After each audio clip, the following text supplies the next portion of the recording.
환자분들이 이제 과일을 먹는 게 좋냐, 뭐 아니면 빵이나 떡이나 면류를 먹는 게 좋냐 이렇게 질문들을 하시는데요. 여기서 제일 중요한 건 1번.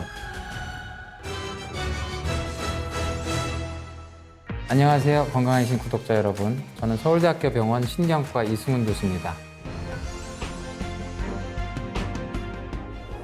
당뇨가 되면 포도당 때문에 벌어지는 합병증들이 생깁니다. 포도당은 뭐 이렇게 얘기하니까 악당 같은데, 포도당은 실제로 우리 몸에 없으면 죽는 물질입니다. 없으면 저혈당으로, 저혈당이 되면 어디가 죽냐? 다른 장기들은 조금 저항성이 있는데 뇌가 죽습니다. 뇌가 포도당과 산소만 사용하기 때문에 여러분들이 식사를 오늘 내가 뭐 다이어트를 하겠다고 막 굶으시면 진짜 다음 날쯤 되시면 거의 이제 죽을 정도로 굉장히 괴로우실 텐데, 그게 어디가 괴로워하는 거냐? 뇌가 괴로워합니다. 뇌가 엄청나게 포도당이 안 들어온다고 괴로워해서 결국에는 몸에서 어떻게 하냐면, 가장 포도당을 잘 만들 수 있는 곳이 이미 저장된 간에 있는 글리코겐을 쓰고 그거 다 썼다. 그럼 여러분들의 근육을 녹여요. 그걸 당신생이라고 하는데, 가장 편한 방법이기 때문에 여러분들이 굶게 되면 바로 다음 날부터 여러분들의 근육이 녹아나가기 시작을 합니다. 뇌를 위해서. 괜히 녹는 게 아니라, 여러분들이 안 움직여서 그런 게 아니라 뇌를 살리기 위해서 그렇습니다. 포도당이라고 하는 건 여러분들이 수치를 잴 때 50 밑으로 떨어졌다. 위험합니다. 뇌가 위험해져요. 큰일 납니다. 저혈당입니다. 60에서 한 90 사이로 일반적으로 나오실 겁니다. 일반인들은. 근데 당뇨가 되면 130을 넘어가게 돼요. 대개 126을 넘어가게 돼. 그럼 포도당이 많으니까 좋네. 좋죠. 뇌 입장에서는 좋습니다. 뇌 입장에서는 좋은데, 이 많은 포도당이 혈색소에 붙어서 당화혈색소가 된다고 한 것처럼 다른 여러 가지 단백질이나 펩타이드 이런 곳에 달라붙습니다. 이렇게 달라붙으면 그 물질이 당화 최종 산물이라고 하는 물질로 변하게 되는데, 영어로는 AGE라고 합니다. 이 AGE들은 우리 몸의 염증의 매개체가 됩니다. 우리 몸에서 몸을 방어하기 위해서 벌어지는 과정이 염증인데, 방어하기 위한 건데, 대부분 과잉 반응을 하면서 정상세포가 파괴될 수도 있다는 것이 염증이거든요. 그럼 파괴될 수도 있는데 이 물질들로 인해서 염증의 정도가 세진다고 봐야 돼요. 더 파괴하게 되는 거죠. 그래서 여러분들의 만성염증의 아주 대표적인 병변이 동맥경화증입니다. 동맥경화증은 아주 명백하게 염증이거든요. 그 염증이 더 심해진다는 얘기는 동맥경화증이 심해진다. 그래서 당뇨가 있는 사람은 모든 혈관에 동맥경화증이 더 빠른 속도로 나빠지게 됩니다. 포도당이 없으면 죽지만 60에서 90 사이에 공복 혈당을 유지하는 게 참 좋지만, 결국엔 130을 넘어가서 여러분들이 당뇨가 되면 여러분들 혈관 건강에 굉장히 안 좋은 사건들이 벌어지기 시작을 합니다. 결국에는 망막에도 문제가 생겨서 눈이 멀거나, 신장 굉장히 많이 문제가 생겨서 신장 투석을 해야 되는 분들이 많이 생기게 되고, 결국에는 동맥경화증도 되게 심해져서 뇌졸중에 오시게 되는 분들이 많습니다. 당뇨 환자들한테 동맥경화 검사가 필요하냐라고 하면은 기본적으로 필요하죠. 왜냐하면은 그 당뇨 환자가 애초에 당뇨만 생기는 분들보다 대사적으로 좀 안 좋아서 비만이나 운동 부족이나 또 고혈압도 가지고 있는 경우도 많고 하기 때문에 애초에 동맥경화 초기 병변이 있을 가능성이 있어서, 당뇨가 이미 생긴 환자분들은 기본적으로 동맥경화 스크리닝을 해보시는 게 좋습니다. 목동맥, 경동맥 초음파를 해보셔서 목동맥이 깨끗한지 여부를 이제 그걸 지표로 삼으시면서 한번 보시면 좋을 것 같습니다. 혈당이라는 거는 혈액에 있는 포도당만을 말합니다. 그래서 포도당 수치가 얼마냐. 그리고 포도당은 글루코즈, 전분이라고 된 곡식과 구황작물이 분해가 됐을 때 마지막 최종 산물, 포도당입니다. 그럼 과당은 뭐냐? 과일에 많은 당이라서 과당이라고 붙었어요. 포도당은 왜 포도로 만든 당인데 왜 전분이냐? 이름 잘못 붙인 거죠. 예전에 이제 글루코스라는 말의 어원이 포도라는 단어의 어원에서 똑같이 왔어요. 포도 먹는 것처럼 맛있다고 생각했어요. 이거를 당을 분리해낸 다음에 이걸 포도당이라고 하자라고 잘못 붙인 거죠. 포도에도 그 당이 있긴 하지만 사실은 곡식에 많은 건데, 밥, 밀, 감자, 고구마, 얘네들은 분해되면 거의 99.9% 포도당으로 변합니다. 순전히 뭐 바게트 빵을 먹는다, 전부 다 우리 몸에서는 포도당으로만 변합니다. 잡곡을 먹으면은 대사적으로 두 가지 면에서 나쁘지 않은데요, 백미를 드시면 거의 순수 탄수화물, 포도당을 드시게 되는 거라서 좋죠. 굉장히 푹신하고 맛있고 그렇죠. 근데 잡곡을 드시면 까끌하고 막 이런 것들이 포도당을 제외한, 포도당이 뭉쳐있는 탄수화물을 제외한 여러 미네랄이라든지 전해질 그런 것들에 해당돼. 그 다음에 섬유소도 사실은 탄수화물입니다. 여러분들이 섬유소는 또 특별하게 생각하실 것 같은데, 이 셀룰로스라고 하는 섬유소는 그것도 탄수화물인데 인간이 사용하기 힘들어서 그런 것 뿐이에요. 그러니까 사실 초식 동물들은 이 셀룰로스를 다 지방으로 바꾸는 능력을 가지고 있어서 실제로는 굉장한 에너지원으로 쓰는데, 초식 동물은, 인간은 쓰긴 씁니다. 섬유소의 에너지를 쓰긴 쓰는데 어디서 쓰냐면 대장에 가서 장내 세균이 분해해서 결국엔 대장 벽세포들이 에너지원으로 써요. 근데 다 분해하진 못하고 초식 동물이 하는 거에 절반, 3분의 1 그 정도 씁니다. 아무튼 탄수화물입니다, 섬유소도. 그래서 여러분들이 잡곡을 드시게 되면 섬유소에 해당되는 탄수화물이 같이 들어오면서 이걸 우리가 소화할 수가 없기 때문에, 그래서 불소화식품이라고 해서 여러분들이 변비 해결이나 그다음에 장내 세균의 구성에 굉장히 좋은 상태가 되기 때문에, 장내 세균의 중요한 영양분이니까요. 현미라든지 잡곡을 드시게 되면 영양학적으로 더 다채로운 구성을 먹게 됩니다. 그리고 포도당이 들어오는 양이 조금 줄어들 수 있으니까 좀 뒤늦게 올라가고 덜 올라가고 할 수 있죠. 다만 이것도 똑같은 양의 잡곡을 드신다고 하면 거의 동량의 포도당이 들어올 수 있기 때문에 시간만 문제지 결국엔 포도당도 다 들어올 수도 있어요. 그러니까 본인이 이제 일반인이다,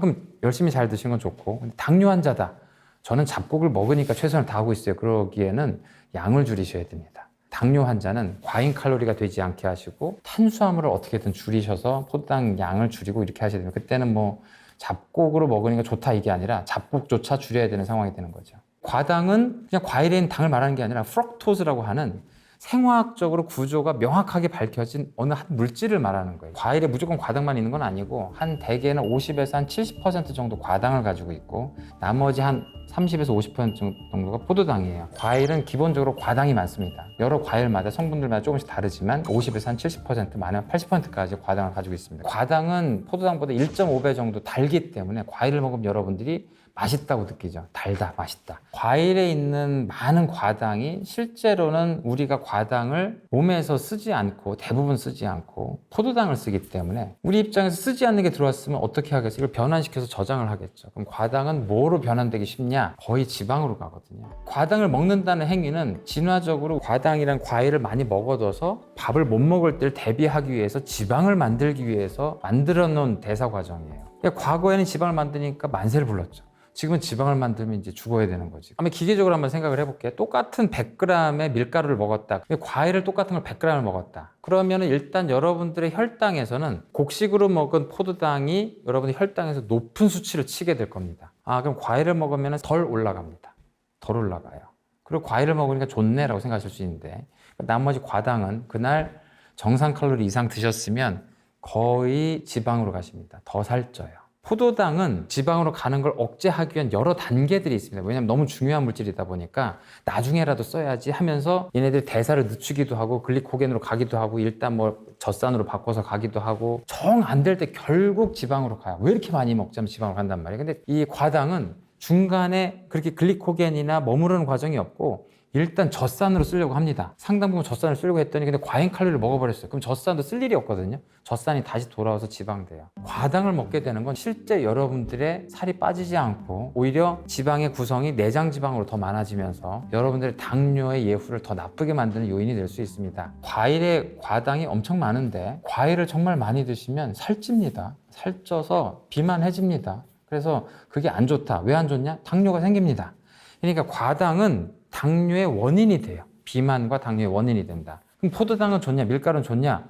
이걸 또 좋다고 말하기 또 애매하죠. 왜냐하면 당뇨 환자가 포도당이 많아서 합병증이 생긴다니까요. 그럼 당뇨 환자는 포도당이 많아지는 음식을 먹으면 안 좋겠네요. 그럼 과당은 좋나요? 좋은 거 아닙니다. 당뇨 환자가 비만 때문에 생겼으면 과당을 또 많이 드시면 비만이 더 악화되십니다. 당뇨란 병 자체가 악화될 수 있는 거죠. 그래서 사실 당뇨 환자는 과당, 포도당 다 안 좋아요. 근데 당뇨가 없다? 그러면 과당, 포도당 다 드세요. 과일도 드시고 다 드십시오. 골고루 잘 드시는 게 제일 중요하니까. 다만 본인이 비만으로 가지 않는지를 잘 모니터링 해보십시오. 여기서 제일 중요한 건 1번, 내가 당뇨가 있냐 없냐. 2번, 내가 매일 먹는 게 과잉 칼로리를 먹냐 정상 칼로리를 먹느냐. 내가 과잉 칼로리를 먹는다면 대부분의 과잉 칼로리는 탄수화물이건 지방이건 단백질은 좀 안 그렇지만 다 지방으로 가버립니다. 과잉 칼로리일 때 아주 쉽게 지방으로 가요. 과일이 좋아요, 밀가루 좋아요라고 하면 과잉 칼로리가 아니시면 둘 다 좋습니다. 당뇨 환자라면 둘 다 안 좋을 수 있으니 절대 과잉 칼로리 하시면 안 됩니다.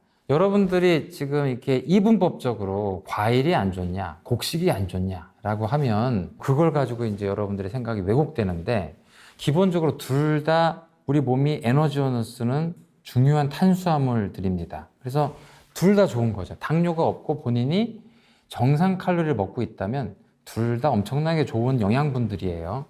그런데 내가 당뇨가 있거나 비만하거나 그래서 과잉 칼로리를 절대 먹으면 안 되는 사람이다.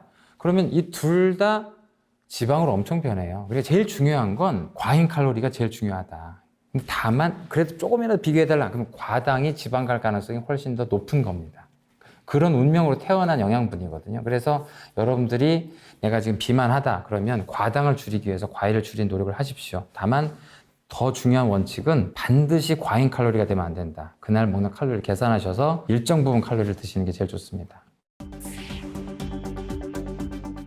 설탕은 우리가 보통 어디서 만드냐면 사탕수수나 사탕무를 통해서 추출을 하는데 슈크로즈라고 하는 성분이 나와요. 포도당과 과당이 딱 1대1로 붙어 있어요. 공유결하고 붙어 있습니다. 이게 설탕이에요. 액상과당은 뭐냐 하면 미국에서 옥수수가 너무너무 싼 가격에 너무 많이 생산되는데 그때 부족했던 건 설탕이 부족했어요. 옥수수를 가지고 분해하면 옥수수 거의 다 포도당 만듭니다. 설탕처럼 단 것이 과당이니까 얘네들을 설탕 성분처럼 화학적으로 과당으로 바꿔보자. 액상과당이라는 게 나오게 됩니다. 하이 프럭토스 콘 시럽이에요. 높은 과당을 가진 옥수수 시럽이라는 뜻이에요. 그래서 그게 비율이 과당이 45% 들어간 게 있고 55% 들어간 게 있습니다. 55%는 설탕보다 달죠. 설탕보다 훨씬 싼 가격에 나오게 되니까 1960년대부터 미국에서 이게 대량 생산됐고 굉장히 많은 음료수, 탄산음료, 디저트에 엄청나게 들어가기 시작을 했습니다. 싸기 때문에 이제 무진장 때려 붓기 시작을 했고 미국 사람들이 굉장한 비만을 만든 혁혁한 공을 세운 게 탄산음료가 되겠습니다. 거기에 이제 액상과당이 55%인 게 들어가 있는 거죠. 그래서 액상과당은 좋은 거냐라고 하면은 잘 사용하시면 딱히 나쁠 건 없습니다. 왜냐하면 과당이 55% 들어갔으니까 설탕 50%하고 뭐 별 차이도 없잖아요. 그러니까 여러분들이 이게 단맛을 주는 조미료구나 라고 생각하고 여러분들이 덜 먹으면 돼요. 근데 문제가 이게 뭐냐, 이렇게 단 조미료가 들어간 음식들 여러분들이 드시면 반드시 과식하십니다. 정상적으로 먹기 힘들어요. 여러분들이 맛있으면 더 먹습니다. 예전에 한 배우가 한 말이 있죠. 맛있으면 0칼로리. 엄청나게 틀린 말입니다. 맛있으면 과잉 칼로리입니다. 맛없어야 돼요. 사실 그 음식이 식단 조절의 가장 중요한 부분은 대부분 다 샐러드 먹고 소스도 별로 치지 마세요. 뭐 여러 가지 뭐 혼합된 곡식들 먹고, 거기에 근본적인 생각은 맛없게 먹으란 얘기입니다. 맛없게 먹어야만 적게 먹어요. 그러니까 사실 여러분들이 맛있게 먹어서 치팅을 하겠다 하는 건 정말 일주일에 언제 하겠다는 생각만 가지고서 가져야지, 여러분들이 이런 액상과당이나 설탕 이런 게 들어가게 되면 일단 먹는 순간 여러분들의 봉인이 해제되면서 훨씬 많이 먹게 됩니다. 여러분들이 잘 모르시는 게, 순수한 고기를 드시면 고기 안에 있는 단백질과 지방 위주로 섭취를 하시겠죠. 놀랍게도 거기에 일부 탄수화물도 있어요. 미량이지만 있습니다. 아무튼 이걸 맛있게 만들겠다고 조미료를 많이 치신단 말이에요. 불고기나 갈비처럼 양념을 많이 하신단 말이에요. 엄청난 탄수화물이 들어갑니다. 사실 여러분들이 고기를 드시면서 나는 밥을 안 먹었어, 불고기하고 양념갈비를 먹었지, 탄수화물 엄청 드실 거예요. 설탕 엄청 들어가고 조미료 들어가면서 여러분들 생각보다 굉장히 많이 먹게 됩니다. 여러분들 샐러드 드시면서 샐러드밖에 안 먹었는데 살았죠? 소스의 칼로리가, 소스의 성분이 거의 탄수화물과 지방으로만 돼 있어요. 어마어마한 탄수화물, 지방과 이제 아미노산 이렇게 돼 있어가지고 엄청난 칼로리를 여러분들이 단순한 형태로 드시게 됩니다. 과당이 많은 건 과일과 디저트, 그러니까 설탕의 50%가 들었어요. 그리고 액상과당엔 45에서 55%가 들었고, 이 둘을 우리가 디저트를 만들 때 거의 무조건 쓴단 말이에요. 우리가 달다고 생각하는 모든 베이커리, 빵, 달게 만든 여러 케이크, 그런 것들 전부 다 과당이 이제 엄청나게 많이 들어간 것들이죠. 한번 사례로 보십시다. 그러니까 여성분들이 다이어트를 한다고 하면서 되게 이제 식사를 하실 때 거의 탄수화물, 곡식을 먹지를 않고 이제 뭐 단백질과 뭐 이렇게 드신 다음에 본인의 그런 약간 억압된 식욕을 2차를 가서 카페를 가서 이제 단 디저트를 드시죠. 그럼 거기에 당 성분의 절반 이상이 이제 과당으로 들어오게 됩니다. 여러분들이 포도당을 포기하고 과당을 드시는 거예요. 이상한 행동이죠. 생화학적으로 이상한 행동입니다. 그러니까 포도당을 당뇨가 없는 분이 미워하실 필요는 없다. 너무 중요한 물질이다. 뇌가 포도당만 가지고 대사한다. 제가 이렇게 얘기를 했더니 어떤 클립에서 댓글을 케톤체도 쓰는데 저 사람 무식하네, 그래. 비정상적인 상황입니다. 그러니까 이제 그건 기아가 됐을 때, 우리가 일부러 금식을 하고 그랬을 때 우리 뇌가 도저히 이제 포도당이 없으면 죽어버리기 때문에 본인의 이제 대사 과정을 케톤체로 좀 바꾸게 됩니다. 그건 이제 예외적인 경우에, 일반적으로 케톤체가 있고 포도당이 있는데 케톤체 쓰지 않습니다. 무조건 포도당만 씁니다. 평상시에는. 그러니까 포도당이 뇌에서는 너무 중요한 에너지원이다. 포도당을 악마화하지 마십시오. 다만 당뇨 환자는 어쩔 수 없이 포도당을 떨어뜨려야 된다. 그렇게 이해하셔야 됩니다.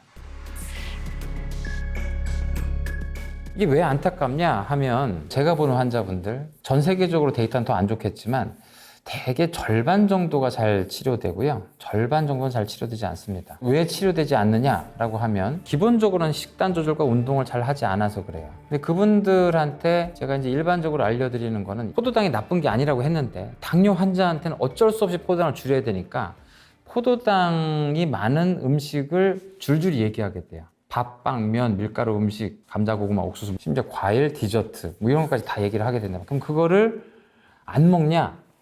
안 먹는 게 아니라 일단 본인이 어느 정도 먹었으면 그걸 평상시 먹던 게 반만 먹도록 노력을 해보고 나머지는 단백질 위주의 식사를 하려고 노력을 해보시라 이렇게 얘기를 하게 되죠.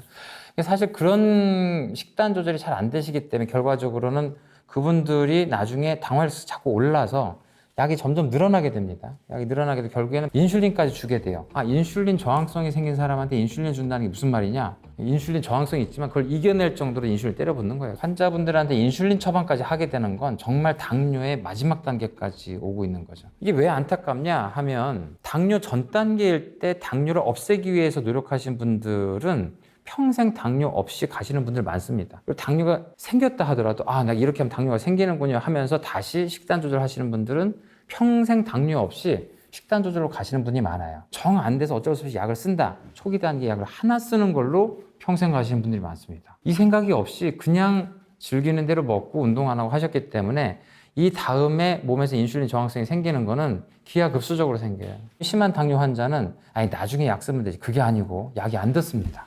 초기에 아주 관리를 잘해야만 당뇨도 잘 들어요. 그러니까 본인이 제대로 생각을 하시고 당화혈색소 상태를 올 때마다 줄이기 위해서 정말 최선을 다하셔야 됩니다.